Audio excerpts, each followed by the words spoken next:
Latina Show. Hosted by IDM.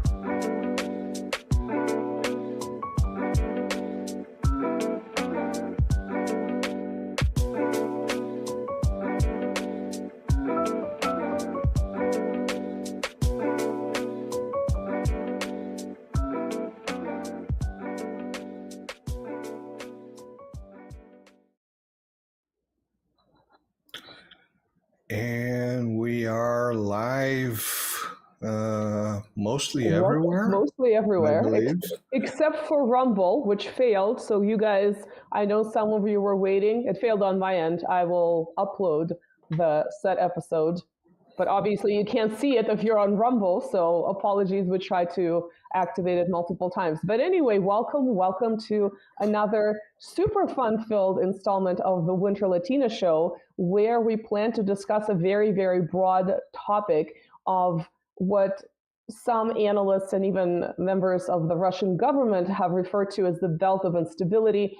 I think in English it sounds better to call it the zone of instability. And we're going to be focusing on the southern periphery of Russia, which is very, very broad. But before we get into this, we have a couple of announcements.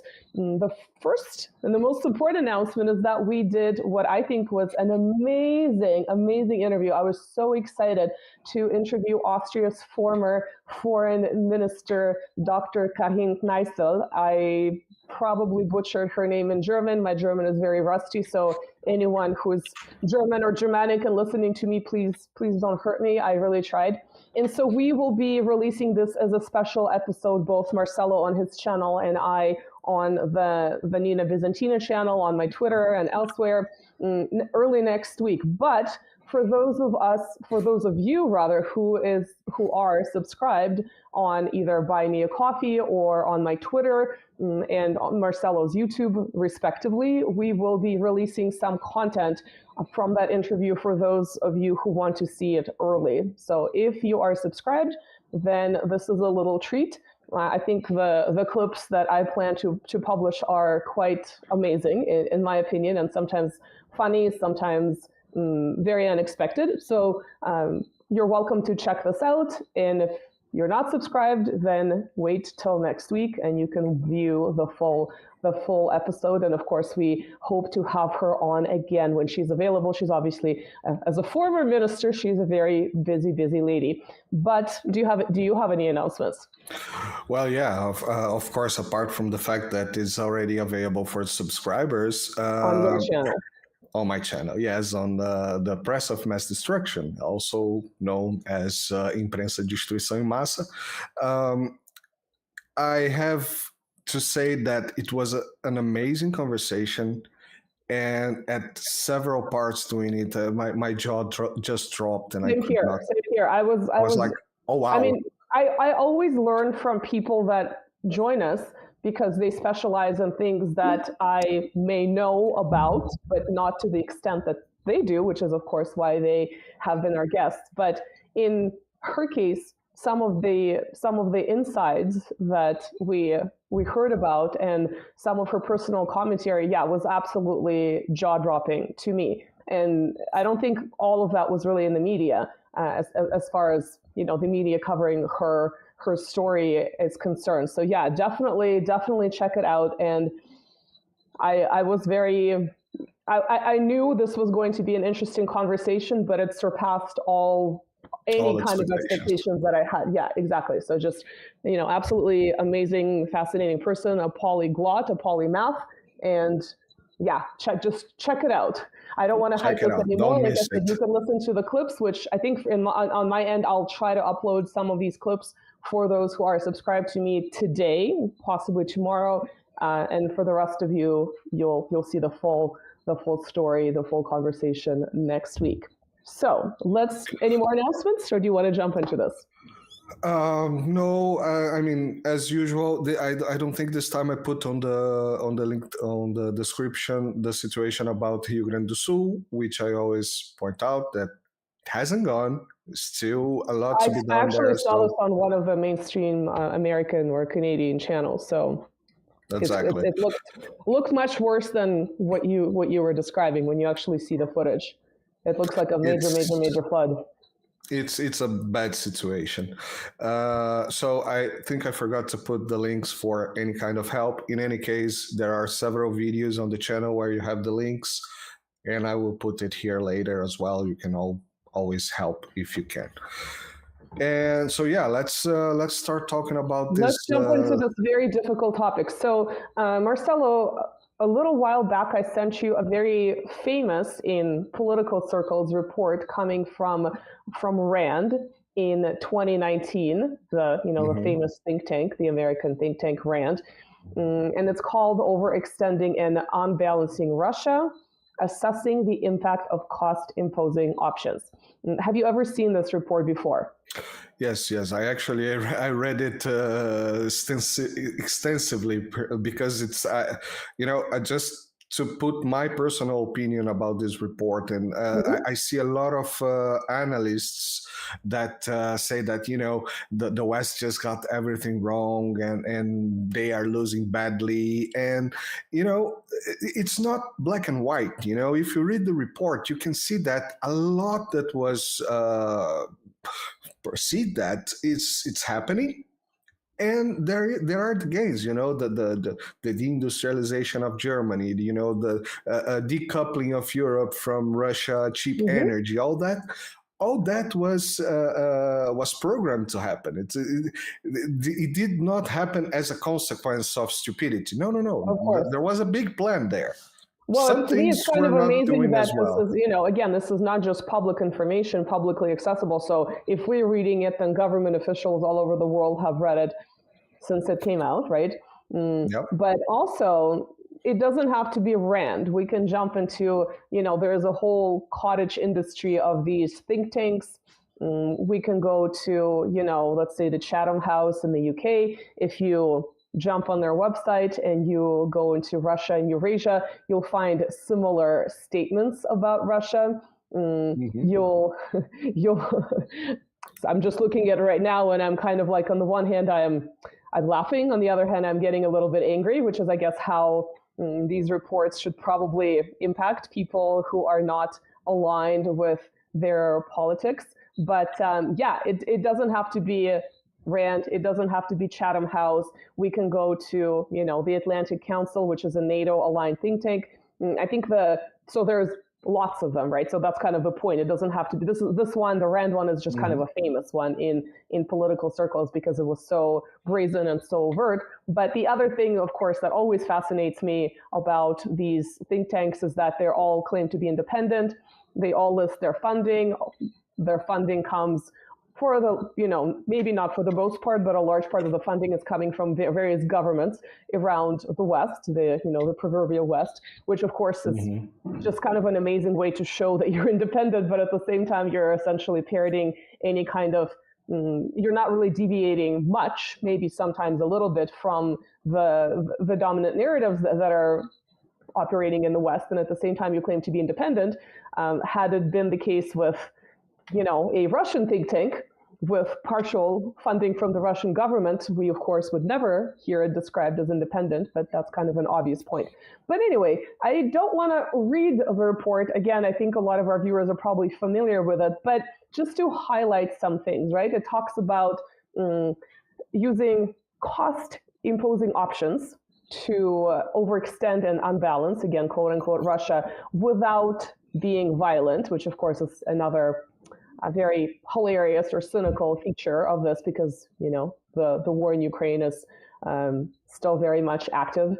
It talks about some of Russia's weaknesses pertaining, exactly like you said, to the oil and gas sector. Now, of course, Russia is much more diversified energy-wise, but that's one of its key energy features. It talks about Russian anxieties, and it also talks about the countries, right? The sort of the peripheral countries that can be involved in this initiative of overextending Russia. And, we can go back to Zbigniew Brzezinski's Grand Chessboard, another very famous book from now almost, 30 years ago. And, in that particular book, again, I don't need to retell it to you because many of you, if you haven't read it, you probably are at least familiar with it, you know that he talked about the special link between Russia and Ukraine, and separating Ukraine from Russia would essentially remove Russia from a great power status and leave it at best as a regional power, right? Sort of very classic geopolitics about, the heartland being located in Eurasia are some of the underpinning factors that inform that particular book. And so we're not really going to talk about Ukraine. But I did want to mention Ukraine, and of course I wanted to mention Belarus, because not only are those countries obviously in the former Soviet sphere, they're in the Russian borderlands, but because Ukraine, on the one hand, has been a successful policy to undermine Russia in perhaps the short and medium term. If we start looking at the Orange Revolution of 2004, going to the Maidan of 2013 and 2014 up until now. So short and medium term, you can say this has really absorbed a lot of Russian resources. Now, of course, I don't think the powers that be that initiated this policy really expected Russia to respond in the way that it did, and to maneuver around sanctions and to switch to more of a wartime economy as quickly as it did.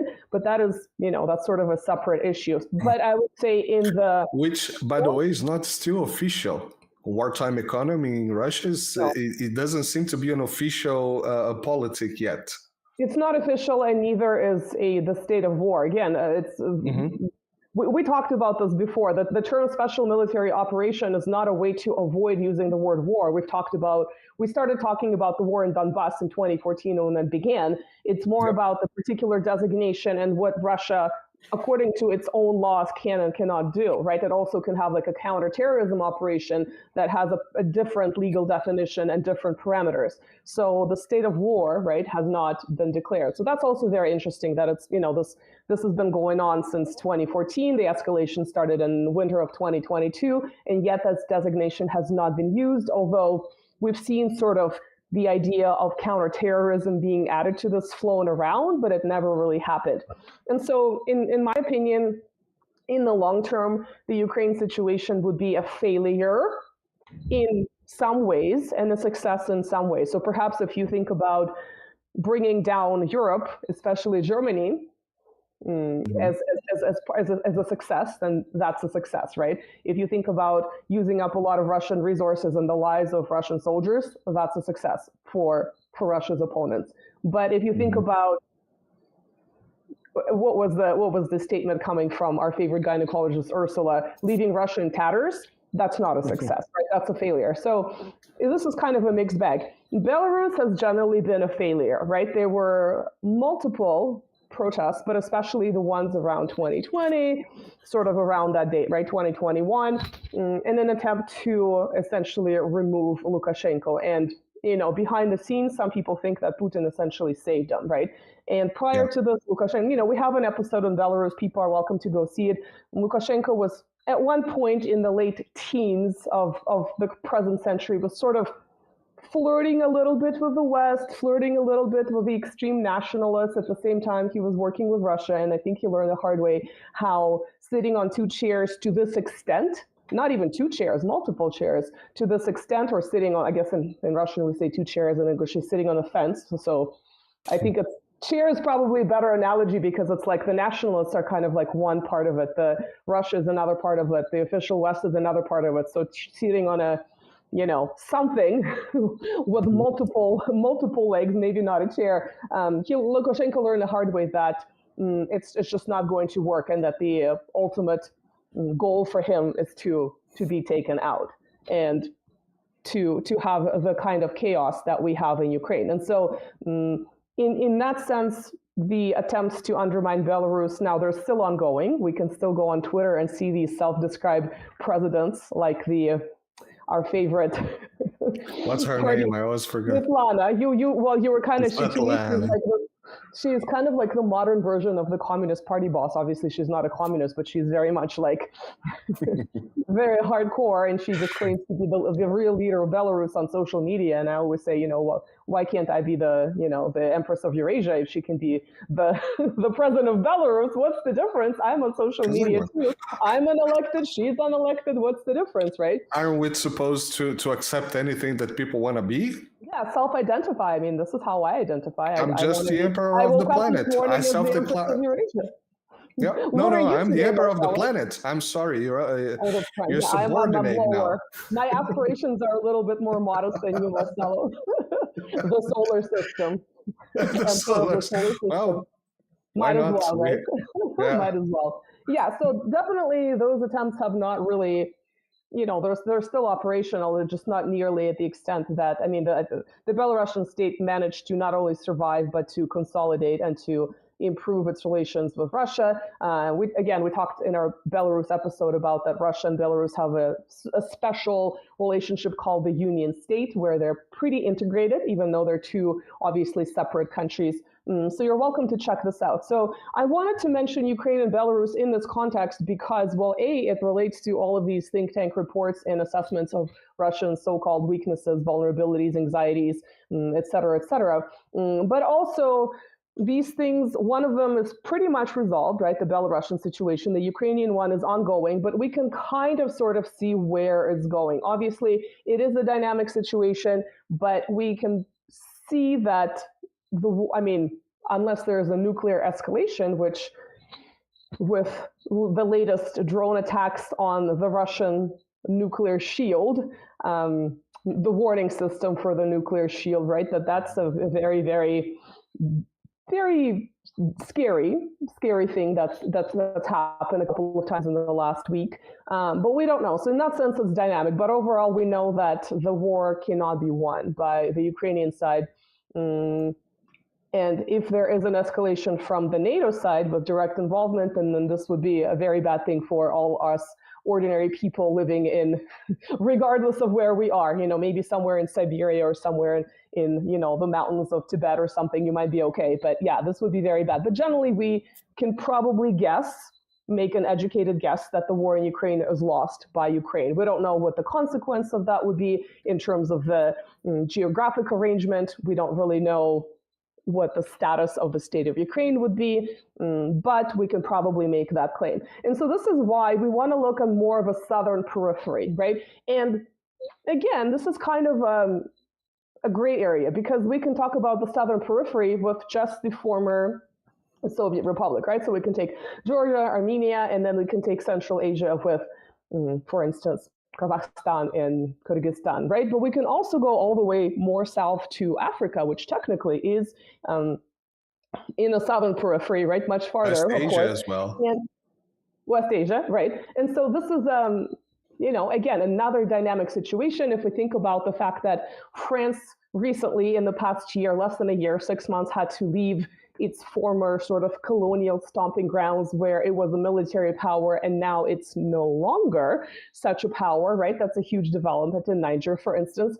If we think about Russian, for instance, last year, the Russia-Africa conference, the Western media kind of mocked it, but Russia is really doing similar things to China in terms of promoting development, right? It has the first nuclear power plant being built in Egypt. That's a huge project by Rosatom, the atomic corporation. But of course, Rosatom has other, let's say, clean energy. I'm using quotes for clean energy, but basically non-nuclear, non-oil and gas, so solar and wind.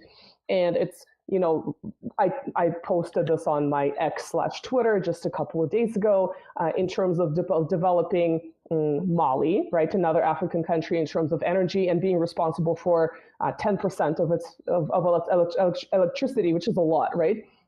We can also talk about the sort of more friendly relations with countries like Burkina Faso. We can think about the Wagner mercenary involvement in the Central African Republic. I mean, there is even a monument there to Wagner soldiers who combated terrorism.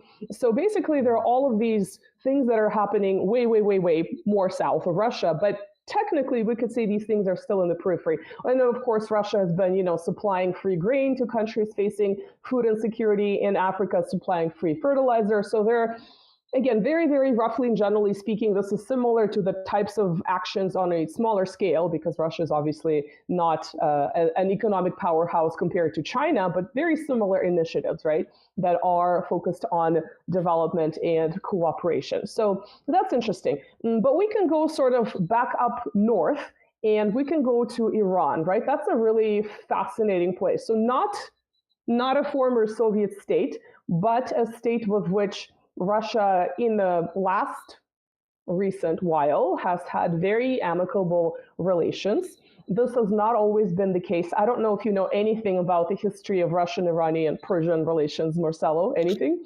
I know I'm not an nothing. expert in this area either, but there is a very famous case. There's a famous Russian author. His name is Griboyedov, which means mushroom eater. It's kind of a funny name, but he's actually like a literary figure. He was an ambassador to Persia, and he and multiple people from the Russian embassy were massacred in 1828, 1829, right? Like bloody massacre. So this is just to show you the cycle of Russian-Persian relations from the first third of the 19th century to now. And the poor quality of Russian-Persian relations at that time was because Russia was sort of exerting more control over the North Caucasus, where, of course, Iran, or then Persia, right, used to operate. And so the two great powers were clashing. So we've come a long way from the murder of this ambassador who actually defended the embassy with his bare hands. I think he was armed, but again, he is a famous author, and he was also young. I think he was in his 30s. So this is an awful way to die. To present, right? In the present, Russia and Iran have a strategic relationship. They are cooperating in multiple domains. So, for instance, the logistics of oil and gas deliveries, right, is sort of the most obvious example. There is the north-south transport corridor from Russia to the Persian Gulf. They're cooperating in sort of an obvious field of combating terrorism. And in fact, there was a big jump in improvement in Russian-Iranian relations under Raisi, who recently died in a helicopter crash under murky circumstances, right? So, and again, I don't know if that investigation has been completed, right? It's very, very recent, but definitely he was a key figure. Now, obviously, when a particular leader dies, there are other people who can replace them in a country that is a major geopolitical player. It's not going away. But when you do have this key player who is one of the key people responsible for this major improvement in sort of deepening of the strategic relationship between Russia and Persia, or Iran, right, you do have questions. You definitely have questions about that. And then, of course, just a few years ago, we had those women's rights, well, they were dubbed as women's rights protests in Iran over whether or not to wear head covering. And, of course, I have my personal opinions about the subject, but ultimately it's none of my business because I do not live there, and I'm not going to tell them what to do or not to do. It's an internal issue, and it's an internal issue that should be figured out domestically without having the entirety of the Western media and the political class telling Persians what to do and what not to do in that particular realm, right?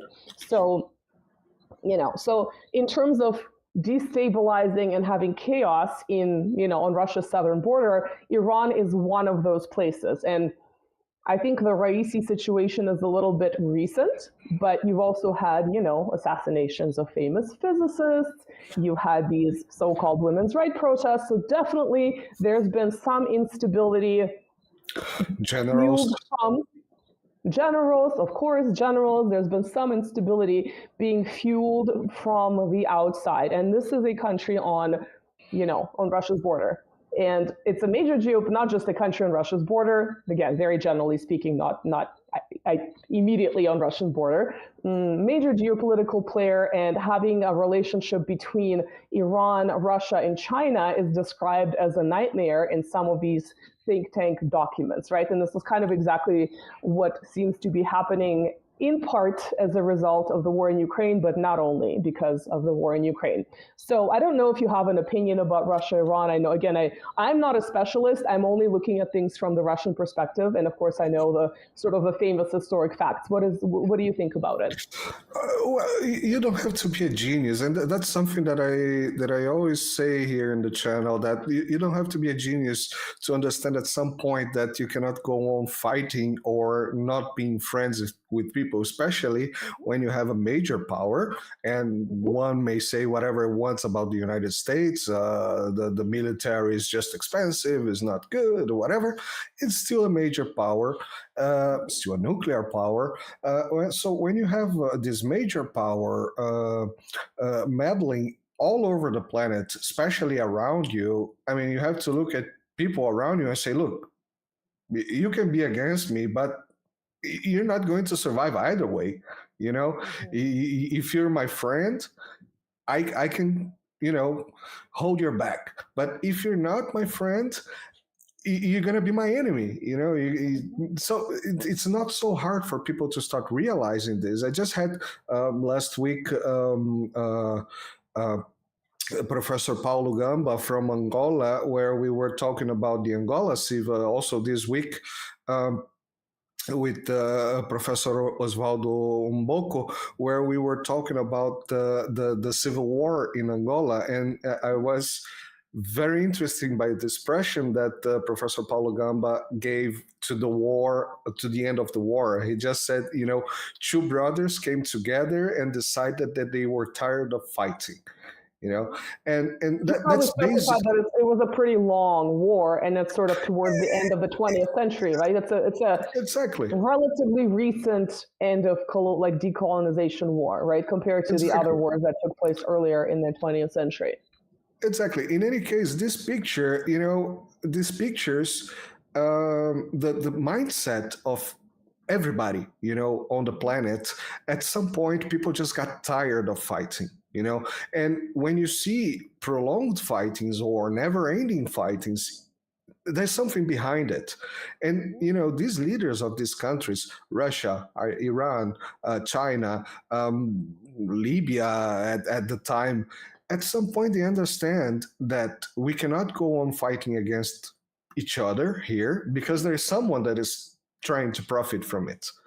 So we have to, at least, we don't have to love each other. We just saw China breaking who just broke a diplomatic reestablishment between Iran and Saudi Arabia, who are by definition, religious enemies, like that. Opponents, right. Opponents, at least, yes. Well, two major powers in a region where they would compete, but obviously the religious difference between the Shia and Sunni major groups, is obviously something to mention. But I sometimes feel maybe too much emphasis is placed on sectarianism. It's one of the sort of pieces of the puzzle. But yes, definitely that was a major victory for China diplomatically. It was kind of actually amazing and shocking to. Yes, of course, and for the countries that were directly involved in it as well. So that was very interesting, because again, people kind of perceived Saudi Arabia, for better or for worse, as an ally as a pretty stable ally of the United States. And so when Saudi Arabia started diversifying its partnerships and looking to improve its cooperation with not just China, but also Russia, I think a few people raised their eyebrows, and they really were not expecting that something that has been, and if you look at the details of that relationship, it wasn't exactly perfect for the last, since the 1950s or whatever. But nonetheless, that was sort of the outside perception. I also see a lot of people putting emphasis in, Saudi Arabia is just not trustable. Sometimes they're here, sometimes. I mean, whatever is better for the country, bro, and if it's better Saudi Arabia is watching out for, you should be probably looking out for Saudi Arabia first. And for all its, potential faults in terms of its domestic politics, which of course, hasn't really been a problem for the official West when Saudi Arabia was mainly dealing with the official West. But now that it's diversifying its relationship, let's put it this way, in terms of in favor of more of a multipolar trajectory, it's all of a sudden it's not so democratic political system is now could be a problem. Hey, we forgot about that, but we'll bring it up to you now because you're going to trade in yuan instead of the dollar, right? So that's obviously Exactly. So yeah, for sure. So that's one thing. I think the next country on our list should be Georgia. And again, we've now discussed. Even though I am quarter Georgian, if I actually follow the genes here. I don't speak the language. I've been to Georgia once. I would love to go to Georgia again. But I do have an interest and a connection to that country. But I didn't think, because it's kind of a niche topic and it's a small country, even though it's ancient, even though it has a culture of literacy and its own alphabet that predates Russia in that sense. I know Georgians sometimes, when you Slavs were crawling in mud, we had an alphabet and we were Christians since, the 4th century, and you guys didn't get baptized since until the 10th century. We're much more civilized than you. So I've certainly heard that. But it's true, like they have had this really ancient culture, education, one of the earliest Christianized countries. But it's a small country, right? It's not a dominant geopolitical player. It's not even a dominant regional player. And so I never thought that we would now be mentioning Georgia for the third time on this channel. We've now covered it twice. We sort of talked about the general Russian-Georgian relations over centuries, right? That was kind of a general episode with some highlights here and there, strategic highlights. We've then recently talked about the protests in Georgia over the foreign agent law, which was kind of remarkable that I think the most recent headline I saw yesterday that Georgia's EU dream is in tatters. And I was thinking, like, is it in tatters like Russia is in tatters from sanctions, or is it actually in tatters? Yeah, they really love using the term in tatters. I don't know if it came from our favorite gynecologist Ursula or someone else. Tatters. I know. Right. Yeah. So anyway, this is what I saw. So we covered the protests, and now we're back to sort of summarize the role of Georgia. And I think, Marcelo, you now know more about Georgia because of our discussion. So it's really interesting when you do have this small country that is not even I guess you could say it's a regional player, but in a very small region, right? The Caucasus, not even in sort of Southern Europe or West Asia. It's kind of like on the borderlands, right? So the fact that it's playing a major role, and we've had statements, I mean, assuming this video was subtitled correctly, coming from the Georgian leader, the leader of the main party, the Georgian Dream, talking about the fact that in 2022 there were attempts to open a second front against Russia, much like in Ukraine, and those attempts failed. And he talked about that this would have been done at the expense, first and foremost, of the Georgian people. So he was protecting his population, not so much being a Russian lapdog as, again, the official Western political class and the media, the echo chamber media likes to describe him as, right? So that was really, really, I mean, it's not surprising, but it's still very shocking to have seen that. Again, assuming the subtitles, the clip that I saw were correct because it was in Georgian. But it's really not surprising, but just to see the extent of the carnage that has taken place in Ukraine, and to then imagine that the same would have taken place, well, it's a smaller country, of course, in Georgia, and without having the direct participation of the little puppet masters that are behind it, again, in my opinion, the level of psychopathy is just like through the roof. It really is just remarkable. It's out of the box. It's out of the box. It's just complete. We had a conversation.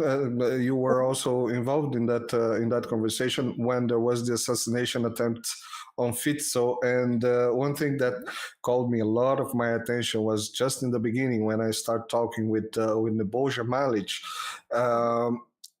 He said the Pandora box is open. Sure. And once the Pandora box is open, it's just very hard to put things back together. And I've been watching. Just yesterday, I sent him again. There was this assassination on the husband. Well, there's probably going to be some investigation, but the guy was strangled inside his own car. You know, the husband of the Italian Ministry of European Parliament. I forgot her name. It's just search around. It's not hard to find. And we had also who was it that just recently said? What was it? Vucic that recently said that he got a call. I abhorred this with this Larry was the Johnson. Georgian leader. The Georgian leader. He got a call. He received a call. We now know the name of the European commissioner that was in conversation with him, and the guy confirmed. And then he confirmed it, yes, and he said, "No, my statements." Yeah, so just for those of you who haven't heard it, this information came out on social media and then the news, and it sounded like too crazy to be true. And some people even thought that the Georgian leader was like making things up because this is too crazy. What he stated absurd. Is that, yeah, it was absurd. He said, I was just in a conversation with a European commissioner, and I was not surprised by again, in his words, by the level of threats that were coming from the EU about this foreign agent law. And we talked about this law as a side note. It's a law about transparent funding for NGOs and other types of organizations that have more than 20% of foreign funding, which is, seems kind of reasonable. Other countries have this law, and you can listen to this episode and decide for yourself. But not only was he being threatened, again, in his words, which he's been hearing for months now, because the parliament, passed this law, and now it's been ratified, right? We're sort of past this point, which is why the EU dream is in tatters, right? I guess, which is why we're seeing this. But the EU commissioner basically said, again, in the words of the Georgian leader, watch out, look what happened in Slovakia to Robert Fico, he was shot. And so I guess the Georgian leader was so shocked that he decided to go to his country's media and to release this far and wide to basically protect himself, but he did not release the name of the European commissioner. So I think for a couple of hours, everyone was saying, okay, if this is actually true, it sounds like the mafia, this is insane, really, really, please protect yourself and tell us the name. And then the European commissioner comes out. I cannot pronounce his name. I'm not sure if it's a Hungarian name that I'm... Hungarian man, yeah. not a Hungarian representative per se.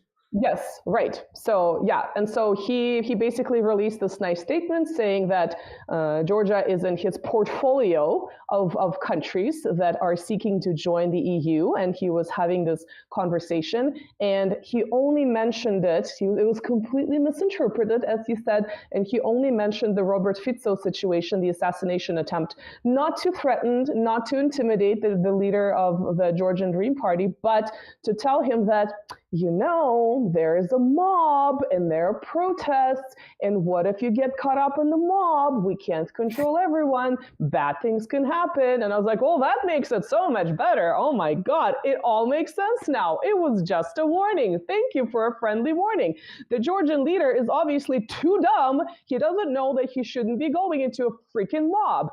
So yeah, it was just one of these absolutely insane mafia style, which, by the way, it's this guy is the European minister for Europe's expansion, for European Union expansion. So is the guy that is responsible to expand the European Union, of course, to make it even more of a super state than it already is. Yes, but when you read the release, I posted it on my X/Twitter. You can go and search for it, and it's using this very corporate-y language of my portfolio of countries, and I always check in with my portfolio. My portfolio of countries also sounds like, in the corporate world, they talk about my portfolio of companies that I manage, right? That I manage communications with, and so he uses very. Yeah, to me, when government officials talk like corporations, it's such a turn-off to me, but I guess it's very typical these days to see this sort of thing. But yeah, the fact that you have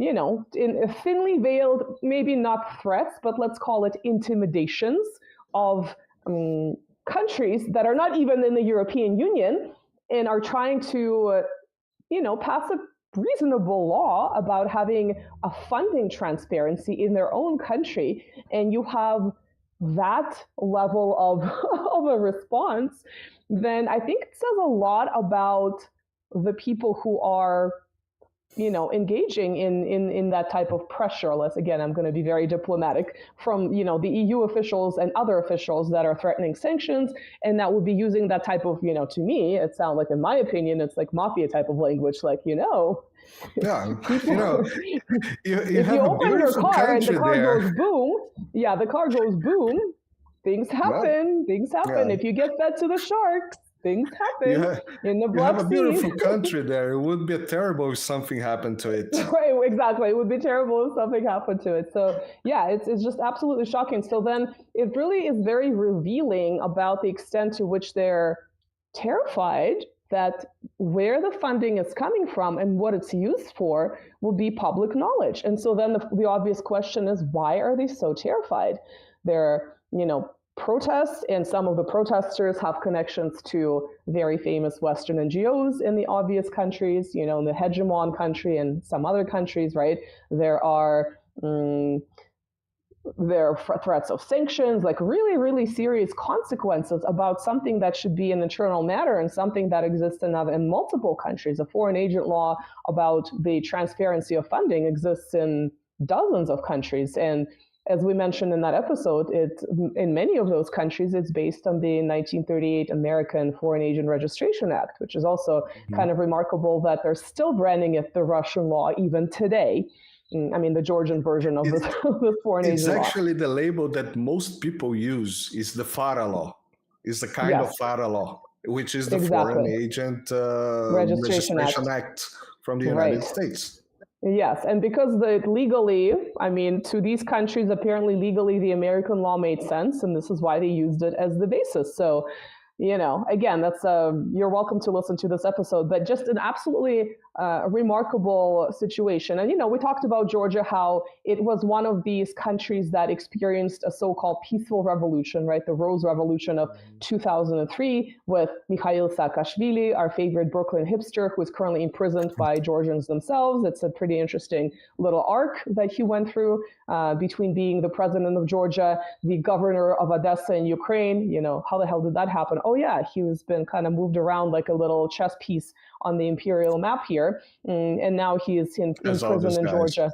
Yeah, as a lot of these guys are. But yeah, it's pretty interesting how there was this kind of typical trajectory for a former Soviet state that experienced a, they call it a peaceful revolution. We probably could call it a color revolution. I think even Wikipedia classifies it as a color revolution, but nicely. The nice color revolution as opposed to a bad color revolution. There's a distinction, you see. And then in sort of the second decade of our present century, Georgia turned to have a more reasonable politics. By no way are they pro-Russian, but kind of having more of a recognition of its geographic proximity, right? Having a huge market in Russia for some of its imports, Russian tourists coming to vacation there, although recently, obviously, that's been more difficult. And realizing that, and at the same time wanting to have a relationship with your European Union, which, in my opinion, that seems like a reasonable way to manage international relations. But to Russia, this was okay, but to the official West and their European Union, apparently having any kind of business relations with Russia is not okay.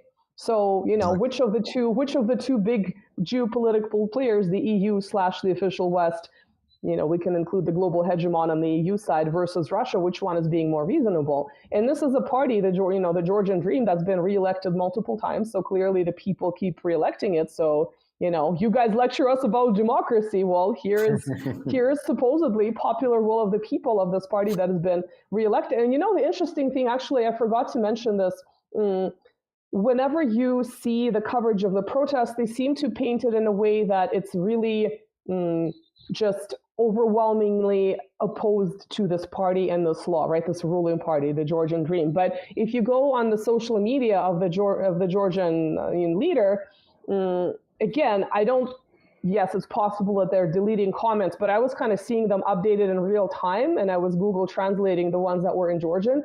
They were all overwhelmingly positive when he received this threat. And they were saying, yes, keep going. This is a good law. We support you. I hope you're safe. Like in real time. I mean, again, possibly there might be some, again, we could assume that, okay, it's a government page. Maybe they're deleting negative comments, but I saw enough of it, again, very anecdotally, updated in real time, that overwhelmingly the people were supporting him, right? So I think the way the media, the Western media, the English language media coverage is versus the reality on the ground might also be two very, very different things. And we might be seeing very loud minority in these protests that are being portrayed as this is the country's will, we don't want this Russian law, versus what's actually going on there, which is a very, very different thing. But just the idea that, again, to go back to the initial statement, that this little country, again, beautiful country, very old country, ancient history,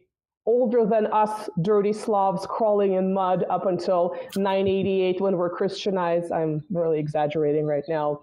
But nonetheless, not a major player. That the fact that this country was going to be used as a second front, again, if that interview is to be believed, in addition to Ukraine, it's just still blowing my mind. It really is. Like, it's not surprising, but it's the extent of the bloodbath that would have taken place is, perhaps not exponentially, but much, much, much, much worse, right? So we can jump from Georgia to Armenia. And I think, Marcelo, you probably, because this has been in the news recently as well, you probably know more about the Armenian situation than perhaps, let's say, Central Asia or Russia, Iran. Well, I try. I also had Kevork Almassian here in the channel, and I tried, exactly. but it was he didn't have time. He had a time that he could stay in the show in the show talking with me, and I tried to focus that show on the West Asia or Middle East, whatever you want to call it. And I just in the end I tried to just to brush over Armenia, but I didn't have time to understand the history of the region, the history of the country, and all that. But what I see now is my perception now is that you have this government who's trying all he can to get into European Union, to get protected somehow.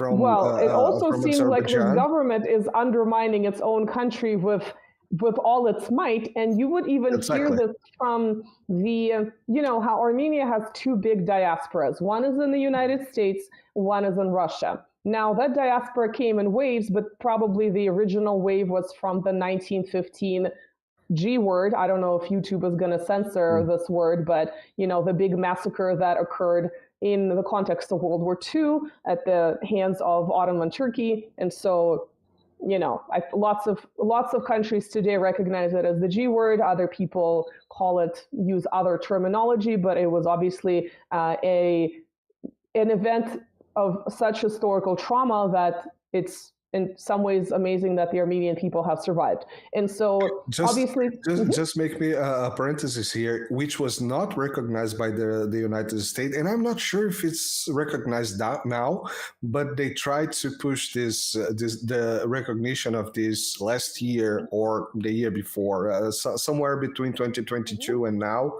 they tried to push this, the recognition of the G word in Armenia. I think it has to do with the relationship with Turkey, right? I mean, that's sort of one of the key issues here. And also it was very much pushed by the Kardashians, whoever watched this.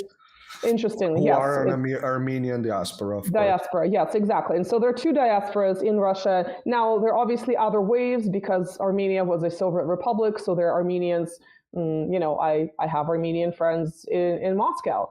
So it's, I would say I don't know which one is bigger, but I would say they're both maybe comparable in size, and Armenians listening to us can correct us.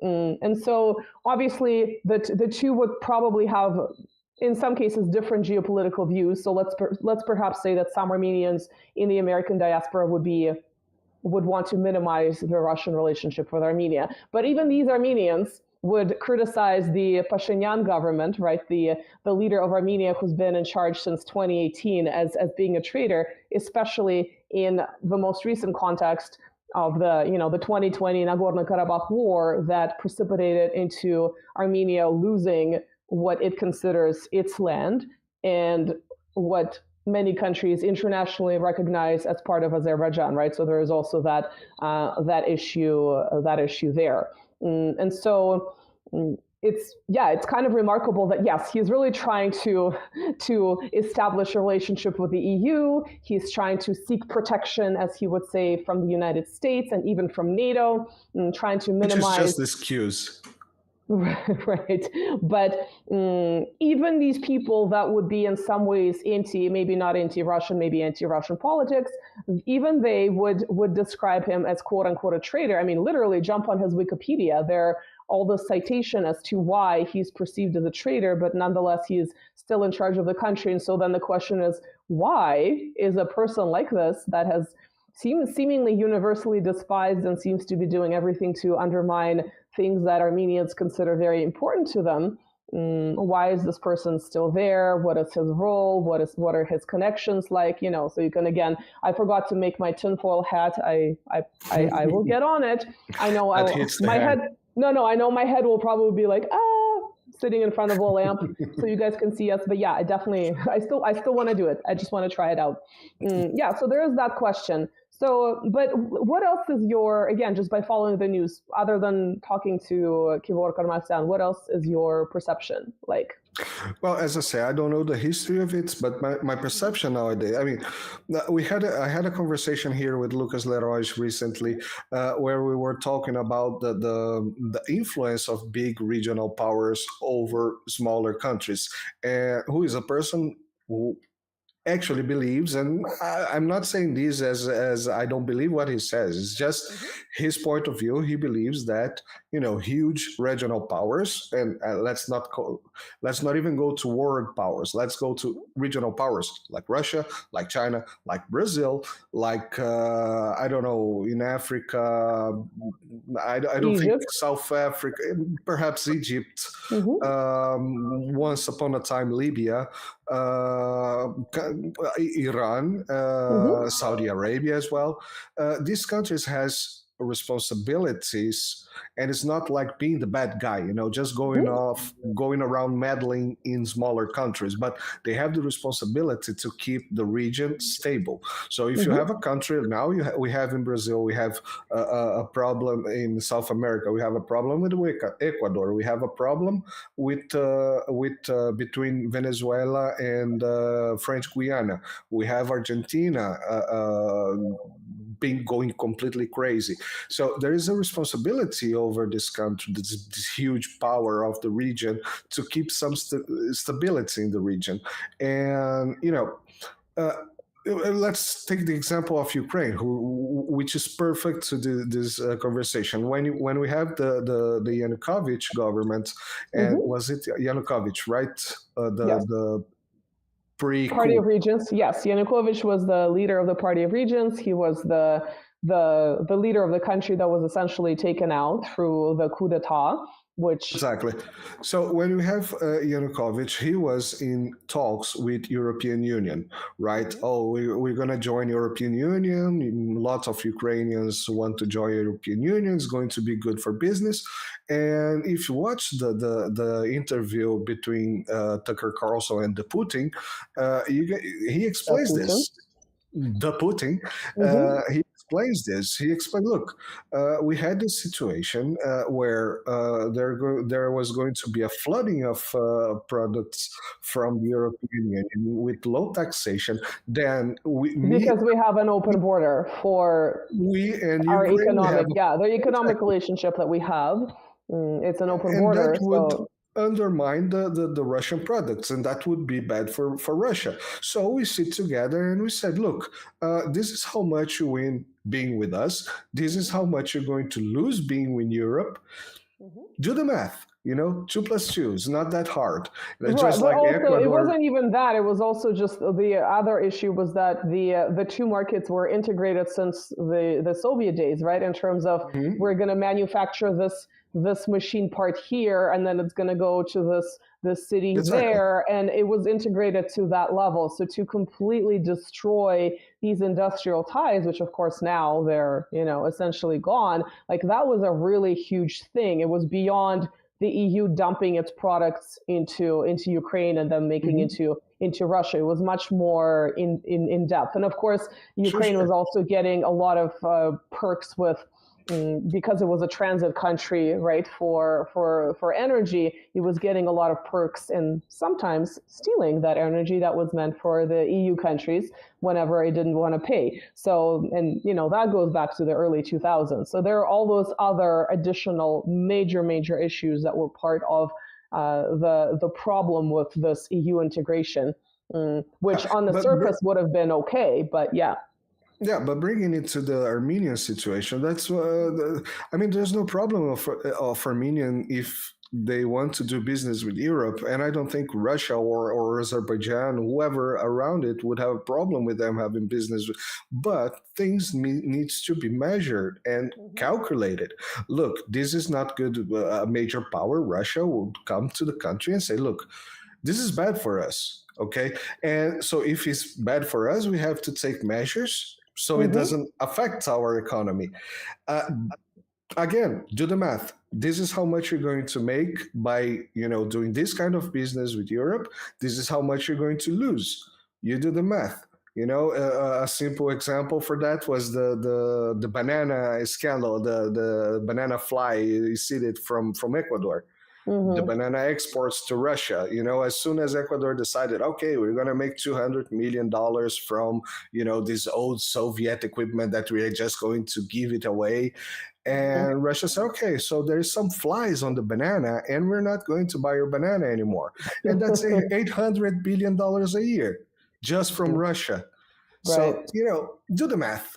I can do this. This is what it is in my power. I don't want you to give away my old Soviet equipments. Okay, this is what I can do to reinforce my needs. And I think we can contrast this to, let's say, the growing relationship between China and Belarus, and also China and Central Asia, which both of these are considered, the Russian spheres of influence, or in Central Asia, perhaps a less of a sphere, a former sphere of interest. So far, this has not been a problem, right? So far, I haven't seen any public attempts with Russia trying to minimize China selling to Belarus, right? They've been constantly going there in the past couple of years and doing all of these major manufacturing exhibitions and so on and so forth, even though Russia and Belarus are a union state, right? And they have the most trade. So here's, again, at least in the present, this is an example of cooperation of a third power that comes in and makes inroads into the Belarusian market, but it hasn't been a problem for Russia because Russia is getting something else. And so again, why are these three countries able to work together? To business, even though they potentially could be, Russia and China could be competitors both in Central Asia and in Belarus. But so far it hasn't been a problem from what I've seen. So I think it's very interesting to contrast this to the type of ultimatums that the European Union would present to Ukraine, would present to Georgia, which is now in tatters, apparently, right? So that's really interesting. But what was your point about Armenia? Is it sort of like, can we evaluate what the relationship here is? The point is exactly that. I mean, it's all right if you want to have relations with other powers, as long as your regional power, as long as not going to bring problems to your regional power. Otherwise, the responsibility of the regional power is to say, look, this is going to bring me problems. Please don't do it. It's very different to act like I mentioned with Ukraine and say, well, look, if you're going to bring a military organization like NATO closer to my borders, yes, that's going to be a big problem, and no country is going to tolerate it. It goes beyond dumping products into a market that were unexpected, right? I'm not even going militarily because that's absurd. That's simply absurd. Right. I'm just going to economics and social and regional balance. And the regional powers say, look, don't do it, please. It's different than meddling, paying one NGO for every 400 citizens, as we calculated the other week about the Georgia. And, that's just absurd. That's just meddling. That's just simply using some type of force. People say, oh, it's different than military or invading a country. It's a force. Soft power is a force. It's a strength. You're just using brute force to do things. You're not doing things as in a diplomatic way. You're enforcing whatever you want for that country, which is in the other side of the globe, not on your yard.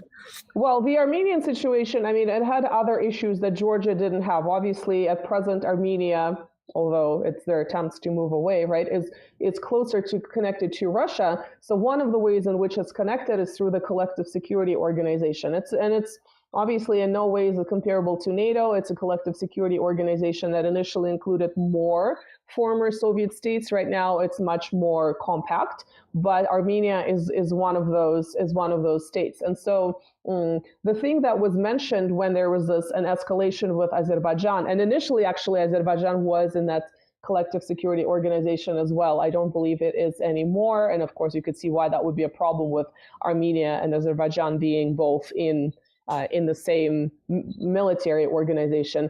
But there was this complaint by the Armenian government and I guess some pundits that the Collective Security Organization CSTO is not interfering in that situation, and especially not interfering in the Nagorno-Karabakh situation. And I just have, Putin's statement in front of me, because this is the official statement. It's not me speculating about the motives of the Russian government.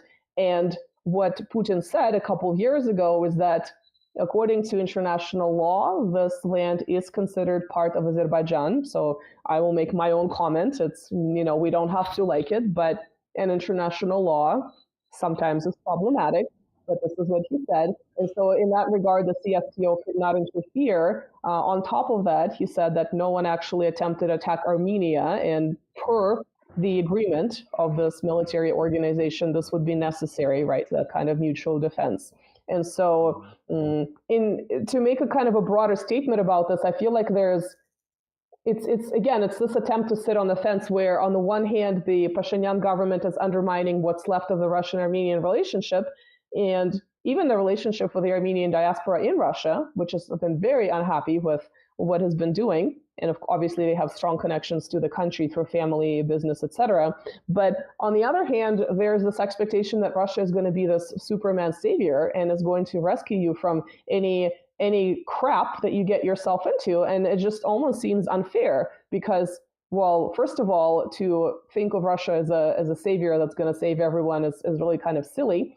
Although Russia did do that, let's say for instance, the 19th century, as a result of its actions, some countries in the Balkans gained independence, not only because of the result of the Russian actions, but in part, and definitely that's important. And then some of those countries, like with Bulgaria, ended up, or at least their governments, maybe we could separate the people from the government, went on to engage in certain, alliances like Nazi Germany, or its present day relationship with the official West, which definitely is very hostile to Russia, again, separating the government from the people. Many people in Bulgaria have pro-Russian opinions. But yeah, just kind of viewing Russia as this rescuer that's, regardless of what you do, like you're a child and it's always going to come and save your ass, whether or not you're like the prodigal son that can come back at any point, can do all this crap, and then Russia's always going to rescue you. Well, in our yet to be released interview with Dr. Kahin, she said that countries are not friends; they have mutually beneficial relationships. So even though there is this common religious, again, they're not exactly of the Orthodox denomination, but they're closer to us than, let's say, Catholics and Protestants. There's that historical connection, but that's not enough for you to keep rescuing someone who actively, or whose government, maybe not the people, are actively undermining that relationship. And so to me, this is the thing that's been a little bit ridiculous. Like, what is Russia getting out of this when you're actively trying to, minimize their presence in any shape or form, and at the same time you expect military intervention? I mean, that's just not reasonable in any capacity. So, obviously, ultimately, this is for Armenians in Armenia to figure out internally. But the fact that they lost effectively Karabakh under this government that they've had for a while, I mean, I think that says all that needs to be said in terms of what their leader is like, whom many of them themselves call the traitor, right? So this is not my word. And jump on our favorite resource, Wikipedia, and go look up all the citation where all of these Armenians kept calling him a traitor for a while now. So yeah, I mean, I think I guess you can get the dictionary and find the word traitor, and you're gonna see a picture of Pashinyan there. Well, according to these people, yes, this is how they perceive him. So, again, in their view, I'm not from there. I do have, like I said, I have Armenian friends. I have a great respect for the culture, for the food, but ultimately international relations have to be, it's very nice if they're friendly, but there has to be something that is mutually beneficial. So for Russia to intervene militarily, I mean, there has to be something significant with with this collective security organization. And I wanted to contrast that. I don't know if you remember the one case in the recent past, in the last 2 years, where the collective security organization did intervene successfully. Do you have any idea where that was? This is my riddle for today. No. Perhaps. Can you guess where this was? I cannot guess. Where did the collective security organization actually go in and actually solve a problem, seemingly, in a very sort of selective way? Well, wasn't it the question of Nagorno-Karabakh in Armenia? No? No, it was not. This is where Putin said, according to, like I just quoted to you, according to international law, it's not considered part of Armenia, as much as we might. And I'm editorializing, as much as we might want it to be, and I know obviously Armenians consider it to be their land for some reasons that could be described as legitimate, right? But it's kind of a outside issue that we can talk about separately, perhaps with an expert on this region. But no, it was just before the escalation in Ukraine in 2022. It was in Kazakhstan. I don't know if you remember, there was a very, very sketchy situation, and it seemed like it was I think it's early January of 2022. So again, right before Ukraine. The timing was also very interesting, right? If you now kind of look at the fact that Putin proposed an agreement to NATO in December, NATO said, screw you, Putin, we're going to do whatever the hell we want. And all of a sudden, there's this very, very sketchy situation in Kazakhstan, right, in Central Asia, with what seemed to be or could turn into a regime change. And to me, I'm not an expert on Central Asia, but I did watch that situation unfold, and I did sort of review my notes. It's still a little bit murky. The official statement was that they were foreign elements, and these statements came from the government of Kazakhstan subsequently, and also from the Russian government. So this is, official statements that they were foreign elements, and some of them were terrorists. They were undermining the law of the land. Actually, the direct quote coming from the current president is that, quote, terrorist gangs trained abroad were in the protests. And the protests were, again, remember how we talk about that there needs to be some reason for the protests, right? There has to be some kind of social discontent before perhaps they can get astroturfed, right? So in this case, it was the sharp rise in gas prices. So supposedly, right, of the official story is that there were these protests, they got hijacked by these, quote, terrorist gangs trained abroad, And it was a very, very murky, dangerous situation. And so in this case, the collective security, the Organization of the Collective Security Treaty, the CSTO, intervened successfully. The foreign elements were captured, and I'm looking at another statement by Takayev, the leader, and he said this was a, quote, carefully prepared operation of international terrorists and bandits whose goal was to undermine the constitutional order and, of course, to carry out a coup d'etat. So he described it as a very, very serious deal. And so outside looking in, it seemed like so this was described as an attack on the country. So legally, in this sense, the CSTO, the military alliance, right, could intervene, and it did. It was very, very quick and selective. There was no bloodbath, as you know, otherwise you probably would have remembered. And Putin sort of presented a unified front with the leaders of Kazakhstan at this point. And in this sense, I kind of viewed it as, first, he helped, or the Russian government behind the scenes helped, or intelligence agencies, who knows, right, whoever was involved, to stabilize Belarus, and then helped to stabilize Kazakhstan. But obviously the Ukrainian situation was much different because it's been under foreign control for a decade. So this was the one example in the recent past, and I was actually surprised because usually you don't expect these alliances to get involved. And it would seem very, very strategic, very quick. And, obviously Kazakhstan stands with the still sort of generally speaking the same government. There was no regime change, so it was a success.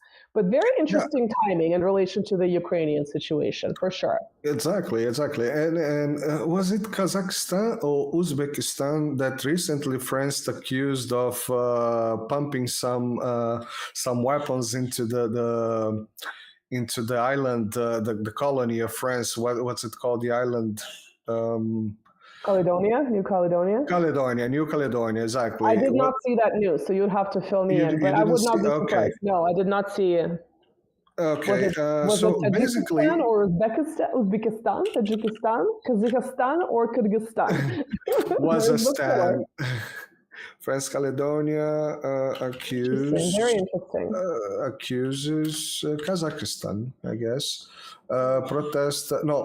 Accused Azerbaijan. Made all the mistakes possible. Completely mistaken. I'm sorry. That was just 2020 May. Yeah. 2 weeks ago. Yeah, France accused Azerbaijan of sustaining the movement. I'm sorry, I'm taking some time because it's in Italian. My Google throws me Italian, so I have to process. And for those who understand, none of the two languages are my first language, so I have to. So yeah, it basically accuses Azerbaijan of sustaining the independent, the separatist movements, and to interesting. Well, I think this is interesting because, right, Armenians have felt betrayed also by the European Union because it has a strong energy-based relationship with Azerbaijan, right? Because it's a major energy power in the Caucasus. And so the fact that they do have this relationship maybe perhaps means they overlook certain things about the leadership of that country. So it's very interesting that you would have something like this happen, and France is like, wait a second, what's he doing now, right? He's actually not on our side. He's looking out for himself. He's just selling stuff wherever he sees fit so he can make some cha-ching. So that's also kind of a very interesting,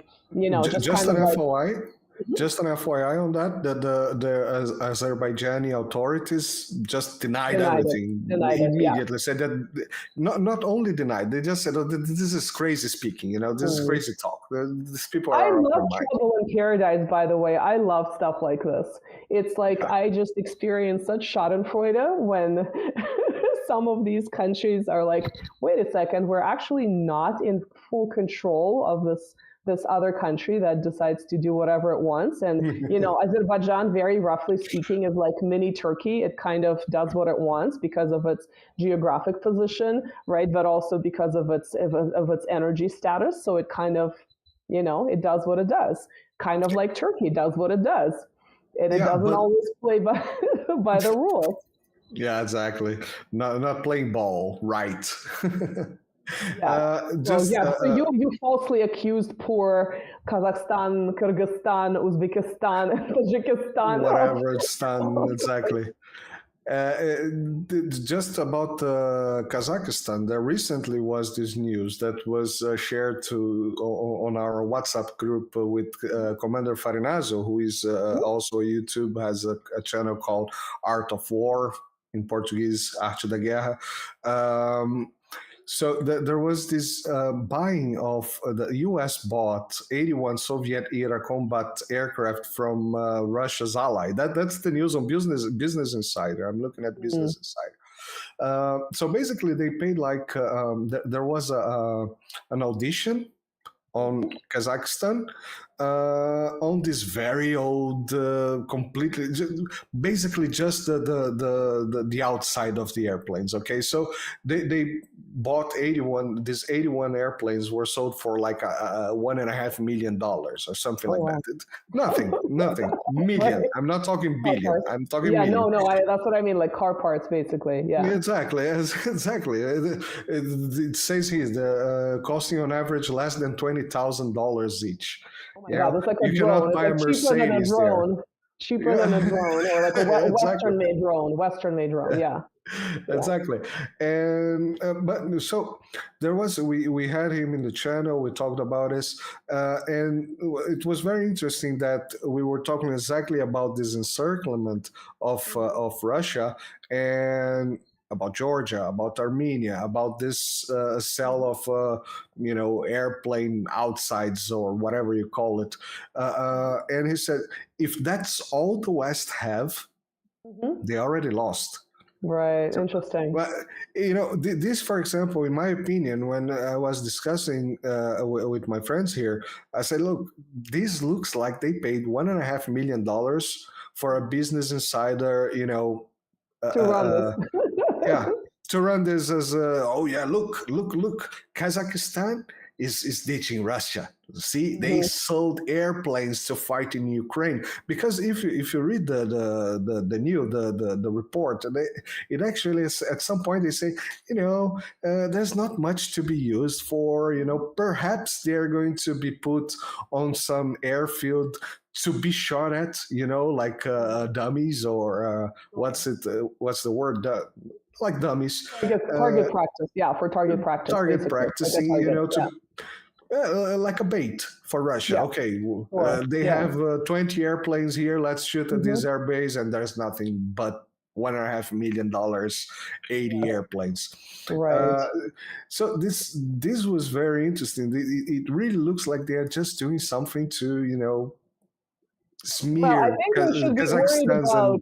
They should be worried about, I know they are worried about China, but that's the major player that has, really strong relationships with these former Central Asian republics. Like that's the economic, powerhouse. It's not Russia, it's China.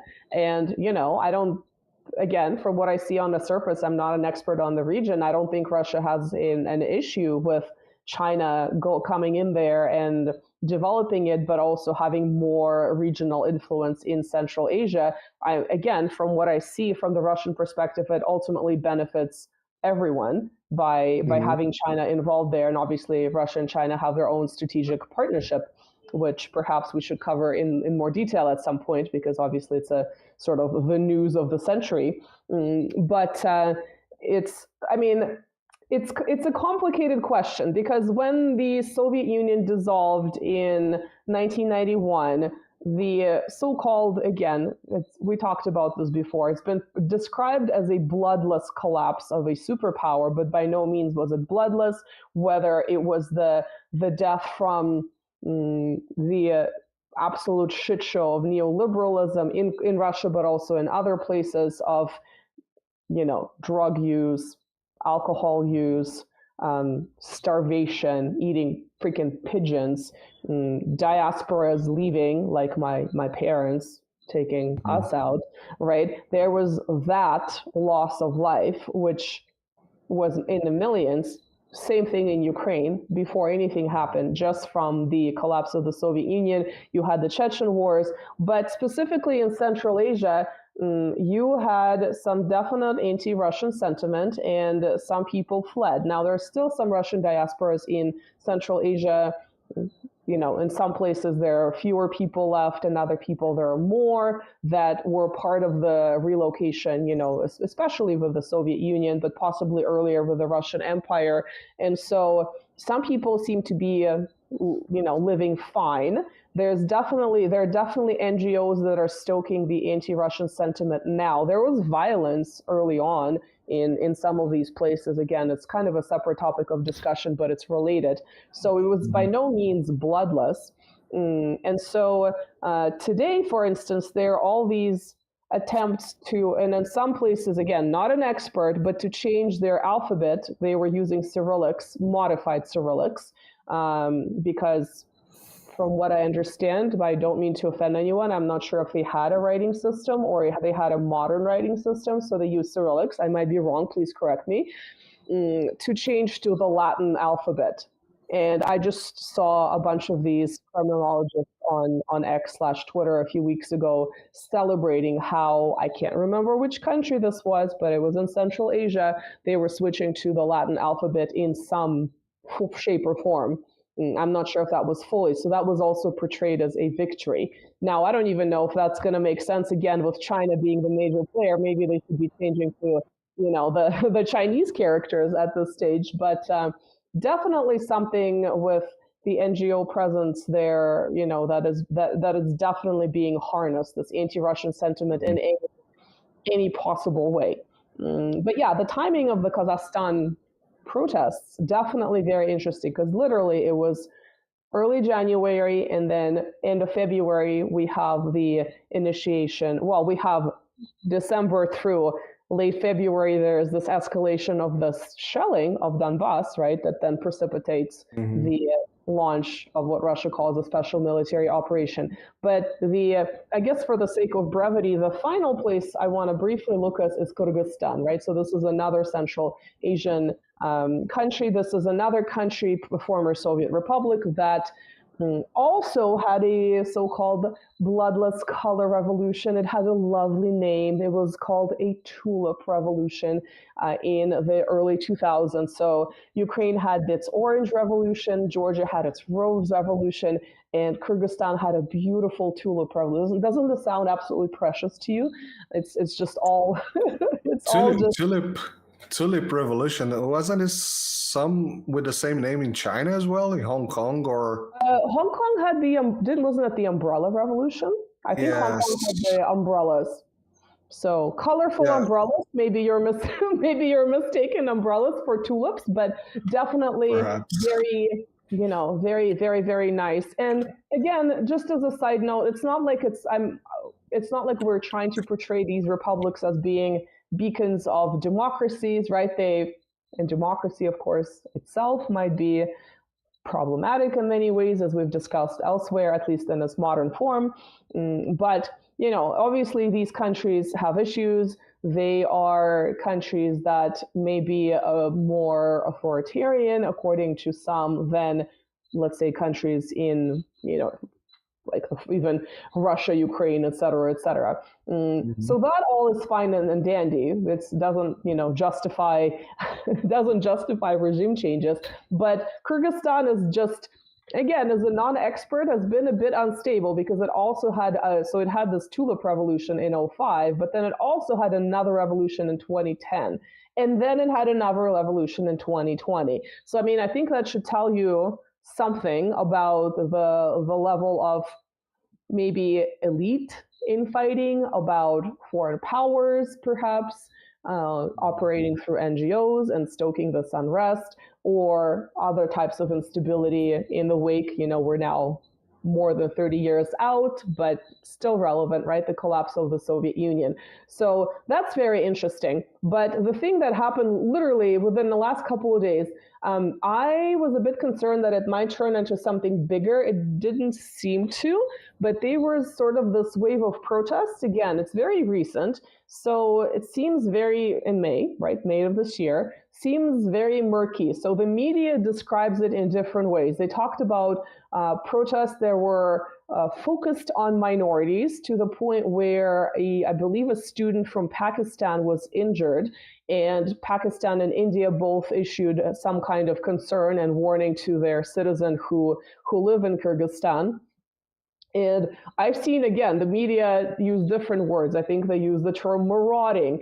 They use the term of like xenophobic protest against, people coming from Pakistan, possibly India. So that seemed to have served as the impetus for a larger protest. And as the protests were happening, I've seen some pundits say, oh my gosh, this might turn into something bigger. This might be used as, again, to astroturf it into something else, some kind of regime change. And, if you have a revolution in 05 and 10 and 2020, that's a lot of revolutions in, 15 years. Could there be another one, right? Seems to have died down. I think when I first messaged you, it was sort of still happening. Seems to have died down. But again, as someone who is a non-expert looking at these events and their proximity to each other, very close and seems a bit unstable, right? And even though it's a country that's supposed to have a fairly authoritarian government, this type of thing seems like it's maybe not the most stable politically. Again, please correct me if I'm wrong, but it's another country. If we've gone from the West, we've gone eastward. We've even briefly touched upon Africa and of course Iran, but it's basically when we put all of those countries together, having some kind of instability and perhaps a lot of instability, political chaos, creates problems for Russia, right? Obvious problems.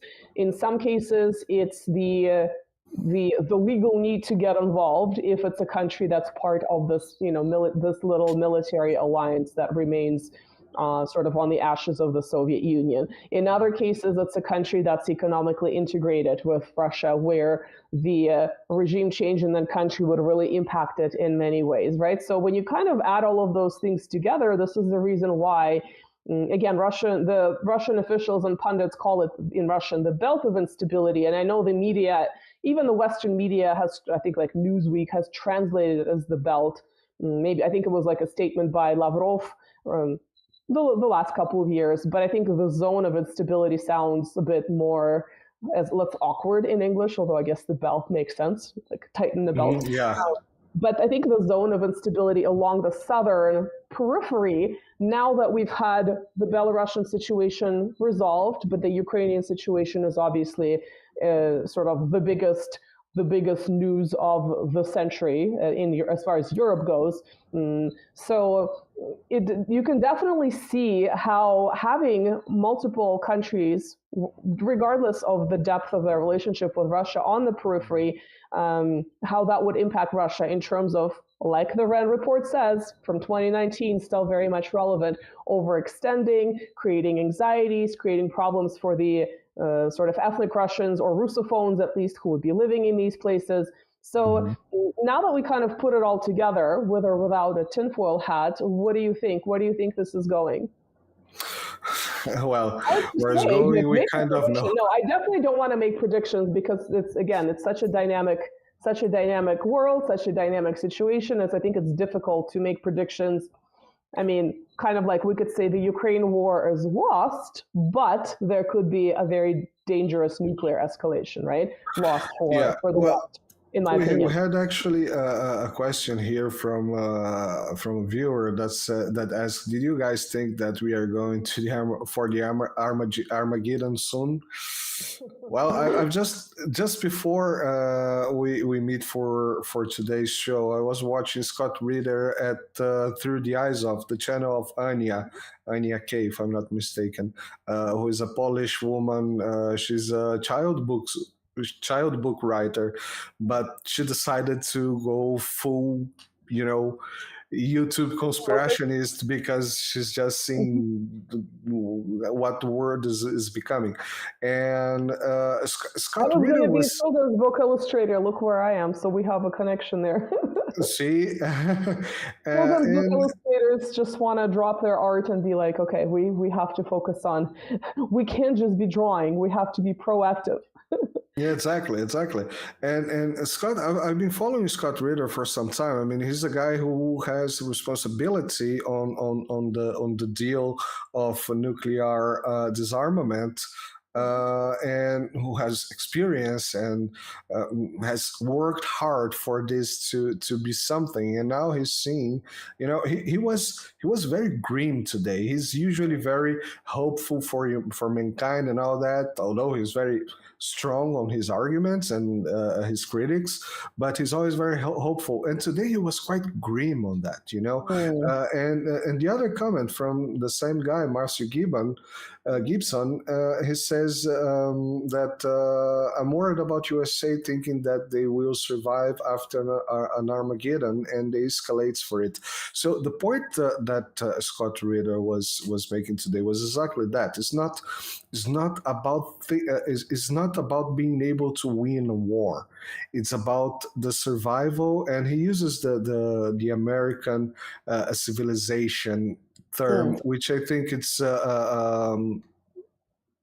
misconceived, but he talks about the survival of the American civilization, of North American civilization. So it doesn't matter if the entire world go boom. It doesn't matter if 80% of the United States go boom together with the rest of the world, as long as you have 20% to survive only the civilization, the North American civilization. I'm sorry, it's not a civilization; it's just a big country. But in that matter, I mean that's a very green thought, actually, because. So I have a question for you. Was this because of those two strikes coming from Ukraine, but likely with the blessing of foreign powers on the Russian nuclear alert system? Yeah, because that's definitely unprecedented. I mean, when I first saw the news, I was like, this has to be fake news. Like this is some Telegram channel trying to get the clicks, and then it wasn't. I mean, when you see what people are talking about, I mean, it doesn't seem like something very strong indeed, but it is unprecedented and it is extremely dangerous. But then you have to understand because it's why. Like it's probing. It's not so much like it's dangerous because there is a big boom. It's more like, what is Russia gonna do? Let's probe it again. What is Russia gonna do here? And the probing is like. Let's pretend what that is the next step here, right? Yeah, let's pretend that this was all Ukraine. Okay, the guys are desperate, and that's very important. The monkey with a grenade. A monkey with a grenade. Ultimately, it doesn't matter, right? Yeah, because this is a gray zone that the West put itself into. Because now Ukraine can go monkey with the grenade, but everybody's going to blame the West. Of course.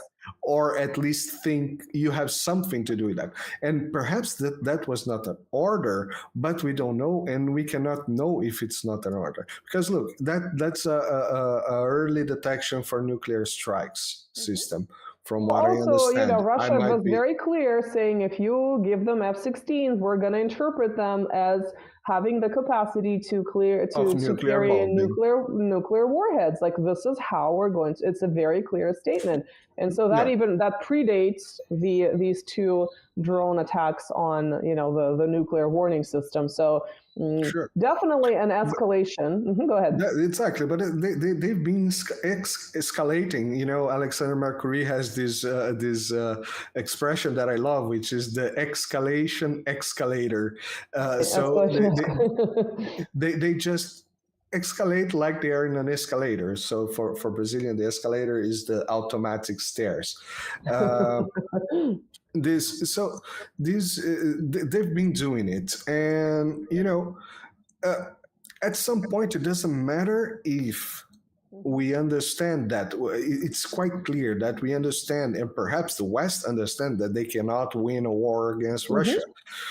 But this thought of civilizational surviving and dominance, and plus these what's the word I'm looking for? Eschatological thinking of this Christian evangelicals, neo-Pentecostals that we have a lot in Brazil, by the way. This is very dangerous because these people actually believe that Armageddon is a good thing. They are going to be saved by the well, Lord. Marcelo, you don't have a bunker, I don't have a bunker, and it's. And we talked about this before, like we have families in multiple countries and multiple continents. So we can be selfish and say, I am in such and such location, maybe I'll be safe. But then we have friends and family, all over the world, including big cities that in such a catastrophic scenario would not be safe. So it's... I'm in Italy. I'm definitely not safe. If I grab a plane and go back to Brazil, perhaps. Perhaps, yeah. Because there's no, but you never know what crazy think, Sure. Yeah, the nuclear brinkmanship, again, if you compare this to the Cold War, right? I think the most obvious, we talked about this before, we talked about the Cuban Missile Crisis, and it was the Soviet response to the American placement of Jupiters in Turkey and Italy, and the Soviet Union decided to respond in a mirror response, which for much of the Cold War was responding to American actions. I feel like that needs to really be highlighted because often the Soviet Union is presented as this boogeyman, even in this sort of the nuclear situation, but it was merely responding, which of course ultimately, if there was an escalation, then that would have been, who cares who is escalated, right? Who cares who responded? The world is gone. But that situation was de-escalated, and the U.S. silently removed those weapons as part of this negotiation, as did the Soviet Union with Cuba, and that was sort of this moment when there was that realization with the doomsday clock coming very close to midnight and how close we can come to nuclear annihilation. And it seems like today there's no realization like that. All of these recent escalations are pretty damn close, and not that we had drones in the 1960s, but to imagine that kind of probing with actual damage, as supposedly in the first case, to the early warning nuclear system, that would have been interpreted in a very particular way. But these days it's like, oh yeah, no worries. Let's do it. That's what sometimes that's what calms me down a little bit, actually, because I might be being naive of thinking like that, but I really do believe nowadays that the leaders on Russia, China, and some other countries, some other important countries, have knowledge and responsibility. Might be naive, but I'm allowing myself to be naive on that. So when I see, what worries me more is when I see, like yesterday or the day before yesterday, Putin talking about, these European countries, very small, with a very dense cities. You should be, thinking twice before talking smack like you're doing recently. And that's the kind of the thing that concerns me. But when I don't see a big reaction from this attack on the early system, on the early alert systems, perhaps there is a calculation that was not a big thing. We can take care of it with our schedule, Well, they obviously know what they know. We don't know this. There are obviously back channels between, you'll see the interview with Austria's former foreign minister, back channels. This is public knowledge, but really not much, or if anything, between the EU and Russia, but there still exists between the US, between Washington and Moscow, basically. So Perhaps there is all this communication that we lay people are not seeing, that's not in the media, of course, because it's secret, but there's something going on. People are on phones, and there is a realization, and hopefully the military people behind the scenes are a little bit more responsible than the hotheads in the public eye, especially on the Western side. That's because my hope. What we see in the end is narrative. From one side or another, of course, it's narrative. We decide to believe here or there because of logic, of our logic. This is one thing that's important to have in mind.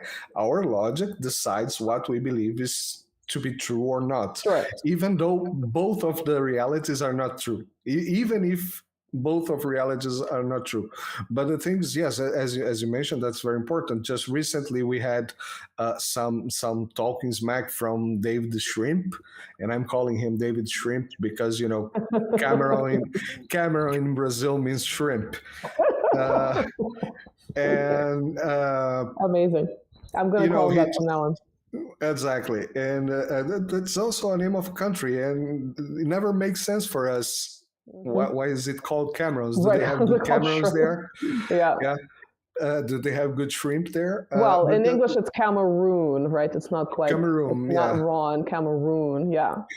In Portuguese, is the perfect transliteration of shrimps. Yes. Well, we can do a full episode on which things mean which things in other languages and how. That would be fun. That would be fun. But then David Shrimps just said that spoke some smack, and you know that the Kremlin called the British foreign minister and the French foreign ministry, and you know, gave them a good lecture for it seemed that the readout seems very rough, very strong by the Russian part. They said, look, and then we see some dial down on escalation. I didn't see the British one. I did see the French one, where the French, right? Macron was talking about the typical sending troops to Ukraine, and then their ambassador got called in Moscow, and then immediately afterward he issued a statement that no, this isn't happening. So something happened, right, between having those public statements in the media, having a discussion, right, with the Russian counterparts, and then backing down. So perhaps something like that is productive, but to what extent? I guess my thing here, and again, this has come up many times. Red lines are not so much about an incident. It's also, there's the fourth dimension of time, right? Something may be awful, but again, reasonable politicians, state leaders, let's say in Russia, would not respond to it, but they may respond to it at a later date. So we're operating in not just, not on an incident by incident basis, but also in a time continuum. So 2014 was not the time for Russia to intervene in Ukraine, but 2022 was, even though I thought personally there are multiple red lines that were crossed in that time period and nothing happened, which is why, of course, I was shocked when that, the special military operation was the designation they used and it was launched. I was not expecting that because multiple red lines were crossed and nada, right? And so here too, multiple red lines have been crossed with the Crimean Bridge and with drone attack on the Kremlin and the escalation on Belgorod, like just a huge, like just now we have this tacit approval of, yes, you can strike targets deep inside Russia. Plus we have these drone attacks on the nuclear early warning system, right? It's like we've lost count of the red lines, right? So again, the hope is that these, the Russian government intelligence community, A, is on the phone with Washington, B, is reasonable enough not to intervene, C, is on the phone with China as well. But it's a time continuum. At some point, it might be, okay, this is enough is enough, right? So that's what would scare me.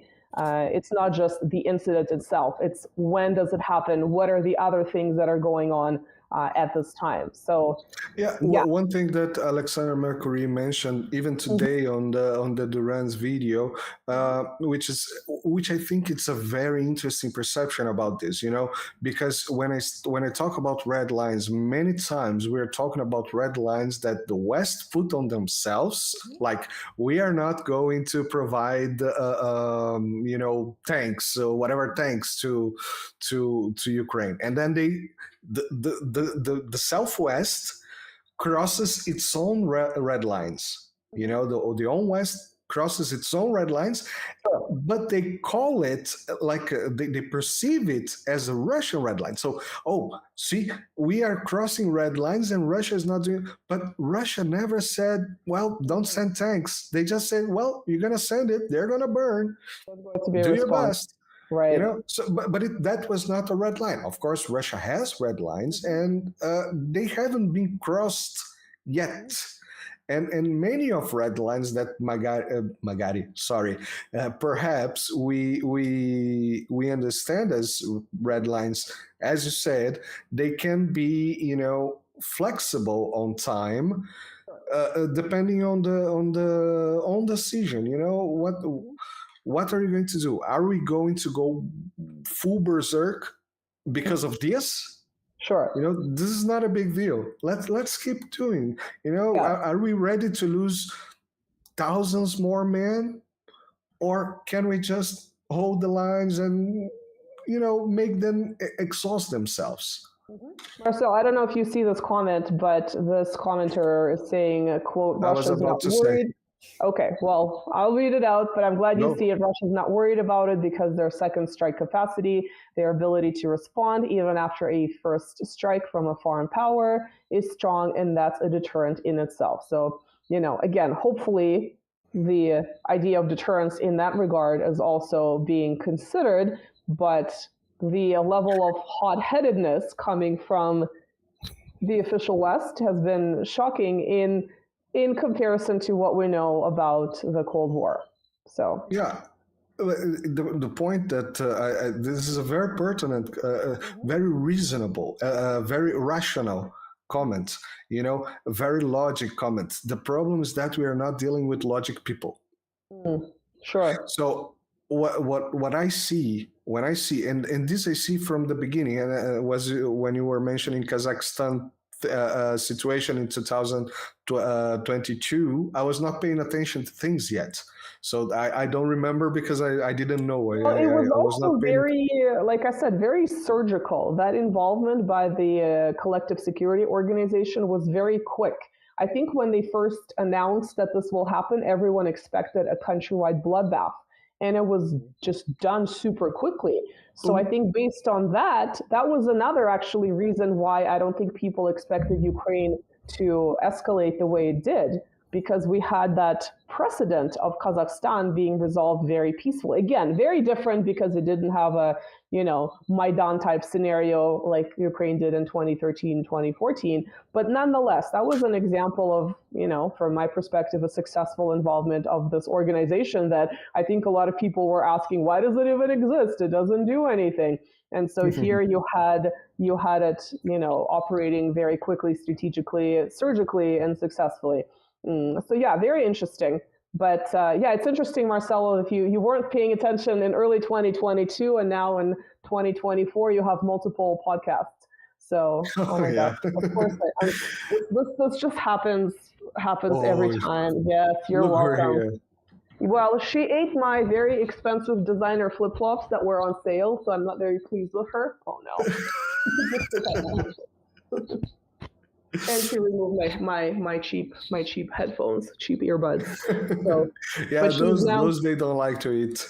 The cheap ones. No, I know. We're not gonna eat the cheap ones, but if you buy a nice microphone, I might consider eating it. After I ate 2 pairs of your flip-flops. You have nothing to wear to the swimming pool, Mom. I'll send you some Havaianas later. She's like, she's not a Chihuahua, but she's like the Baltic Chihuahua. Her excuse though that she's like prodding, and then there's like a consequence, and it's like, oh, I didn't think I'll have any consequences. I could just destroy your shit.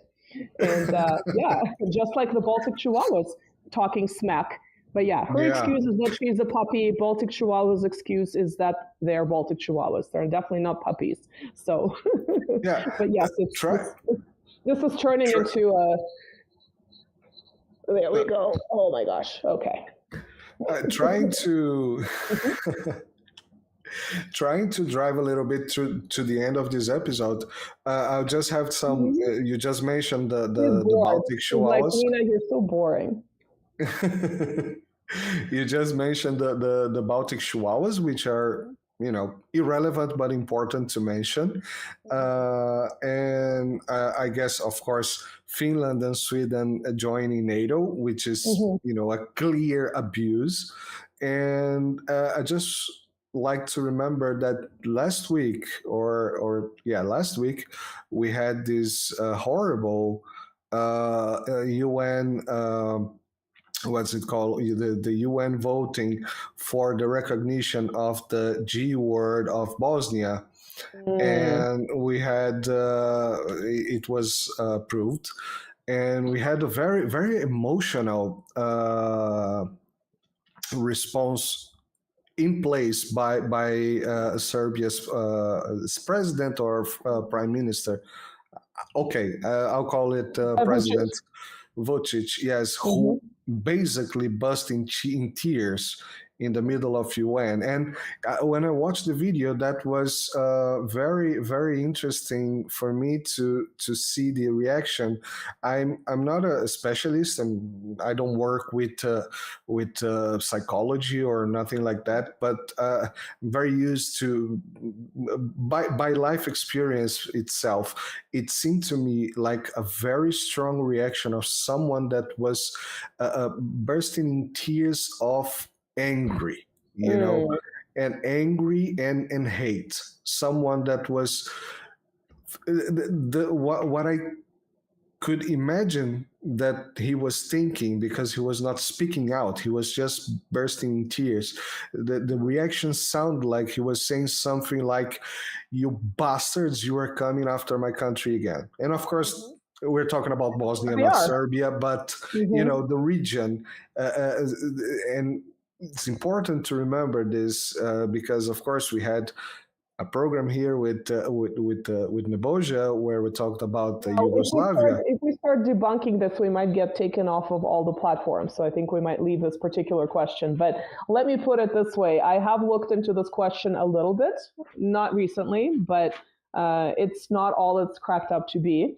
And so it's definitely not this completely black and white situation. And in some cases, these things are not. And I think the timing of having a vote like that now is also very telling. Why are you voting on this topic now? It happened in almost 30 years ago. So exactly.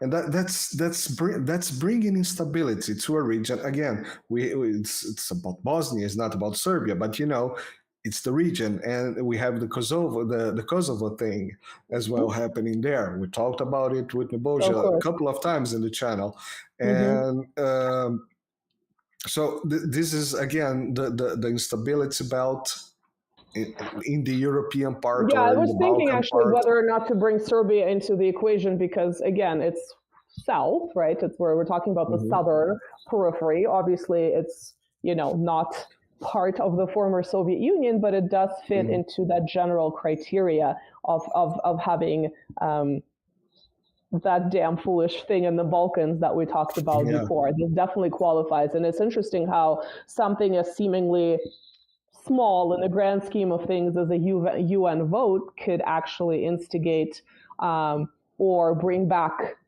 grievances from multiple parties that were, not forgotten, but definitely not at the forefront. And so this definitely was, to me, not strategic, but maybe tactical decision to have this vote, right? So yeah, the thing is that it's a very delicate subject which involves region and religion.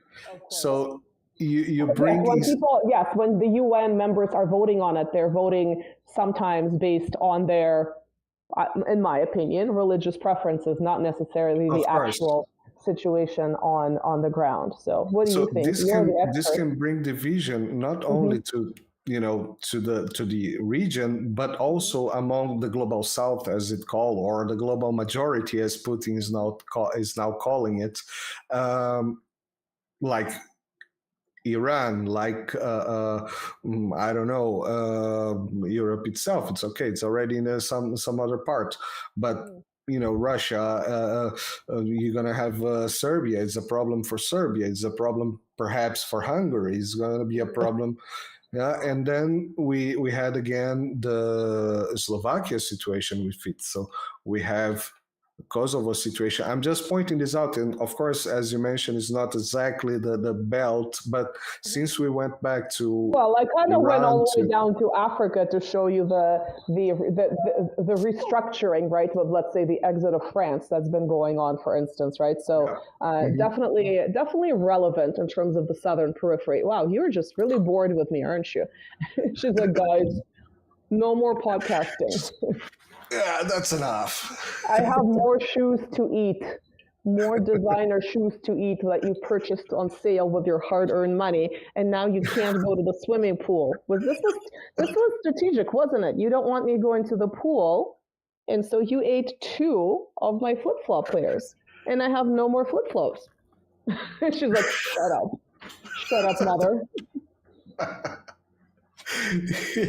So You're basically, learning from all this political maneuvering. You're listening. Are you working for the RAND?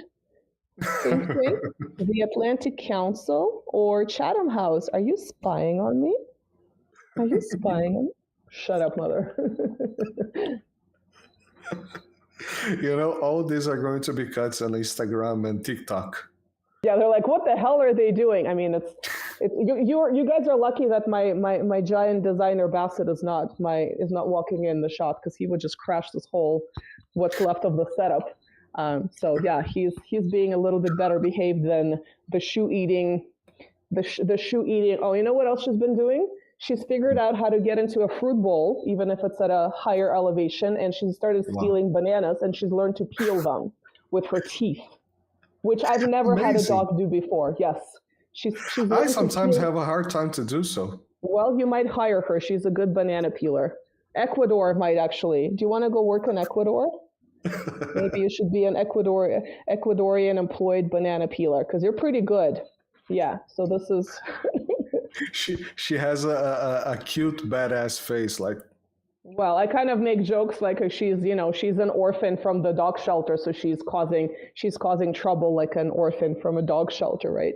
You little monkey. Okay, I'm just afraid to move her because she'll completely unplug what's left of my setup here. So I apologize, guys, but you probably found that entertainment. So she'll join us again, I'm sure, with people love dogs. Destroyed footwear, chewed up bananas, peeled bananas. Who knew the dogs could peel bananas, right? So a little spy from the Atlantic Council. I wouldn't be surprised. A little NATO spy. But yeah, I think we should wrap this up. I think this was a difficult episode to structure, because you're trying to link together countries and events that are related, but also they're diverse enough not to be perhaps directly related all at the same time. But there is a connection, and we can go back to the think tanks that we mentioned, and we can find these countries in their publicly released strategy documents. So we can't just ignore it as a coincidence, even if we do like to wear proverbial tinfoil hats. I do promise I'll make one. I know, like you said, it'll burn my head, but I still want to bring one. But yeah, I think we might come back to this topic again and maybe look at a particular region, perhaps look at Armenia separately or look at Central Asia separately, just because this is something that it's not over. There are things happening there. So we might have to do that. We need to get Kevork again here, so we can talk about Armenia with him. Yes, actually, yes. Instead of talking about the Middle East, we can get him here to talk about Armenia as someone who knows more on that country than I do, for sure. So we can let us know if this is something you want to see. Yeah, I think we went through everything. I need to put a frame here somewhere where I can start putting these things, with red wool connecting them. Yeah, like the little meme of all the countries. Yeah, it's crazy stuff. Yes. All right. So yeah, I think we've been through everything. We were more of the Kardashians, exactly, or the Kardashians. The Kardashians, right? The Kardashians, the way they're connected to the Collective Security Treaty Organization.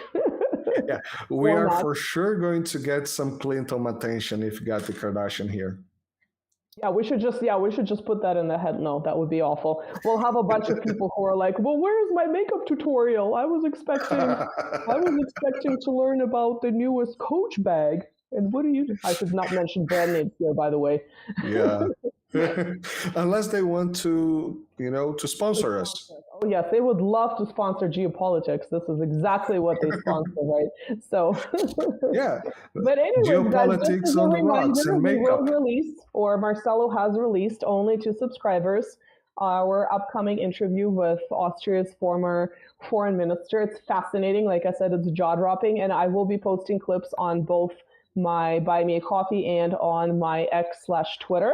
And if you're not subscribed, you're not interested, no worries. You'll see it early next week. Thank you for tuning in.